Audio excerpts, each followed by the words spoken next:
we're going to get started. First question, Tim Reynolds. Hey, Jimmy. Boring night? Good. Boring night? Good night. You've been on, well, first off, you being the soccer fan that you are, does it sort of feel like a sort of kind of like a walk-off PK for you at all in that moment? I guess so. Don't get me hyped up, making me thinking that I'm a footballer. That's half of my problem. But as long as we win, I wish I could kick it in there and say that that's how I want it. But we'll take a dub however we can get it. How frustrating, though, was the last 20 seconds? So much went wrong, and to be in that situation, were you guys frustrated at all, or did you just believe you were going to find a way?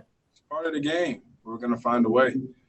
If the game did happen to go into overtime, we're still going to win that game. We're confident. They're a hell of a team, though. I will tell you that. But I like our chances. Ira Winderman. Jimmy, please take us through the last possession. What was called in the huddle? What happened when you got the ball? Is it a matter of you want to at least make sure time ran out for overtime? Take us through that, and please let us know your emotions when it said zeros on the clock and they went to the table to see if there was time when the foul was called. It was an ISO. Goran made a hell of a pass on inbound, and then just wait for the clock to go out, step back jumper, and I got fouled, pushed me in the back. Can't deny that. And then I knew I had to make one out of two. So, ended up, I think I made both of them, and we win. Okay, the first one, though, sort of rims out and then rims back in. What was it like standing and watching? It went in. And what do you think going forward? I mean, a lot of people would say it was a shaky finish, and a lot of other people would say you're up 2-0 against the Eastern Conference regular season champs. I said it time and time again, we truly do not care what other people say. Because the same people that think, oh, yada, yada, yada, will be the same ones that say something when something doesn't go our way. So we stay focused on what we can. We control what we can. And we're not looking at it like we're up 2-0. This 0-0, we're going home, and we're expecting to win the next one. Anthony Chang. Hey, Jimmy. Last game, you scored 40 points. Today, you took 8 shots, scored 13. Was it a matter of them? Did they play you differently, or was it a matter of just guys getting in rhythm and you feeding them? No. I think I told y'all after last game, anybody can do that for us. Anybody can score points. Tonight, Goran, Tyler, Jay, Bam.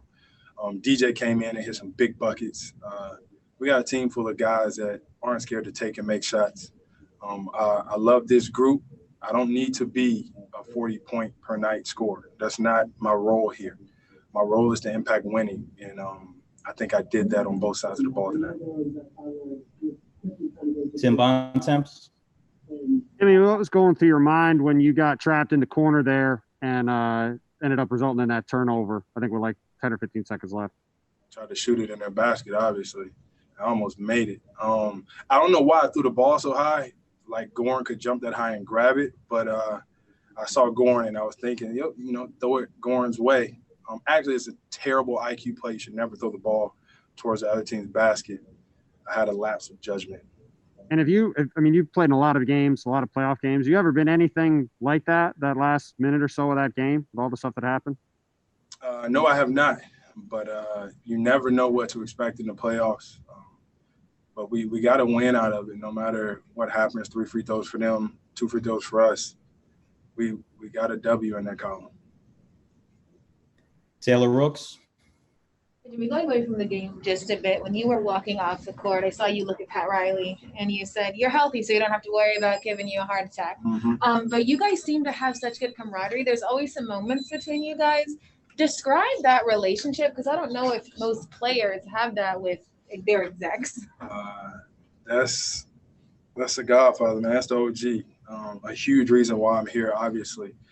But I say it time and time again, he wanted me here, and that's the best feeling, to know that you're wanted in an organization and they want you as a player. They want what you can bring to the table. And he has so much trust and belief in my abilities. It just trickles down the line, man. I'm thankful for him, Spo, all of these knuckleheads I get to hoop with. It's a blessing being here in Miami. Thank you. Mike Kugno.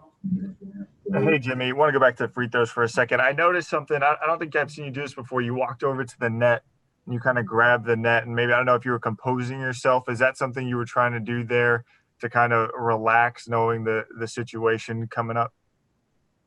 I'll tell you, I didn't even notice that I did it. I was just walking out there. Tell you the truth, I didn't even realize that people weren't going to be on the side of the lane. So I just walked up there, tugged on the net, and went back to the. It was nothing to it. I don't even know why I did it, but I guess it worked. Maybe I should do that every game. Nick Friedel. Jimmy, in a normal world now, you would go back home and have the next couple games in Miami. What do you have to say to everybody to maintain the mental focus that you guys have had now since you've been in there? Nothing. I don't have to say anything. They know. It's a known thing that you can't relax. You can't get comfortable. They're too good of a team, and they do so many things well that we have to continually get better. Because I don't think we played our best type of basketball tonight. We will study this film. We will practice. We will work on that. We'll come back even better than we were tonight. Wes Lammy. All right, Jimmy. Can you just go back in terms of obviously the just that atmosphere of shooting those walk-off free throws in terms of, like you mentioned, no one being on either side of the lane, and then obviously you were and obviously also like basically no fans, you know, to even maybe. There's no atmosphere. What are your thoughts on that? I mean, I guess there's no fans on any free throws. Yeah. So it's kind of the same. It's just different whenever, like nobody's on the line at the end of the game, but you step up and you make one, and that's the ball game. So I felt like I did my job in that part of it, but it was different, but it's still a free shot. David from La Gazzetta dello Sport, Italy. Hey, Jimmy, you guys finished with 7 players in double figures. You mentioned this, how deep is your team, but what do you think about how many weapons you guys have and how can you guys use it at the best? I've said it time and time again. We have so many guys that do so many things well. And whenever you have that, you can't key in on just one guy. We got so many guys that are constantly working on their game. They get to pick and choose their spots. You know, Duncan was huge for us. Bam was huge for us. Tyler, Goran. I'm trying. If you want to do that, you're back on there. But it feels good to know that these guys are comfortable in any point in the game. And last question, Manny Navarro. Last question. I asked Goran the same question. You know, outside of the crazy finish tonight, you guys were pretty much in control of this game. I don't think they had the lead very much at all. And obviously you're up 2-0 in the series. Does it all feel like you're dictating? You guys are basically doing everything you want in this series so far. I wouldn't say everything. We've come out slow these first 2 games in the sense that they've been comfortable. We've been fouling way too many jump shooters. You know, we talk about that. But being up 2-0 is a great thing, but we just cannot relax. We cannot get comfortable. And moving forward, we're going to be better. Thank you, Jimmy. Appreciate your time tonight. So bad, man. Damn.